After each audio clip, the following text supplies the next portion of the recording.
সাল্লামের জন্মদিনই হলো ঈদে মিলাদুন্নবী।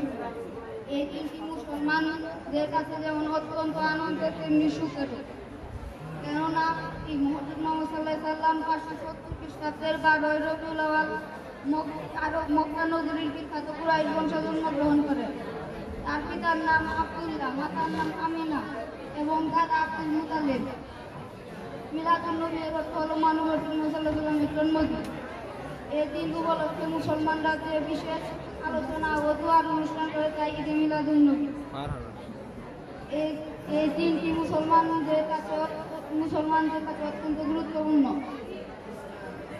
এই দিনে মুসলমানরা হযরত মুহাম্মদ সাল্লাল্লাহু আলাইহি সাল্লামের শিক্ষায় উজ্জীবিত হয়ে জীবন গঠন করে। হযরত মুহাম্মদ সাল্লাল্লাহু আলাইহি সাল্লাম মাতৃগর্ভে থাকতে তার পিতা আব্দুল্লাহ ইন্তেকাল করেন। তারপর তার মাতা আমিনা মাত্র 6 বছর বয়সে আমিনা মৃত্যুবরণ করেন। তার মাতার মৃত্যুর পর দাদা আব্দুল মুতালিব তাকে লালন পালন করেন। 8 বছর বয়সে তার দাদা আব্দুল মুতালিব পরলোক গমন করেন। তারপর তার চাচা আবু তালিব তাকে লালন পালন করেন। নবী সরলতা, উদারতা ও মহত্বের গুণে মুগ্ধ হয়ে আরববাসীরা তাকে আলামিন উপাধি দিয়েছিল।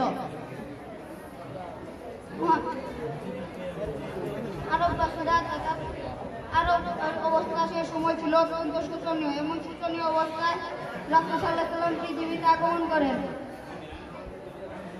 মক্কার অবস্থা কি? সমগ্র পৃথিবীর অবস্থা সেই সময় ছিল অনেক কি অবস্থায় ছিল সমগ্র পৃথিবীর।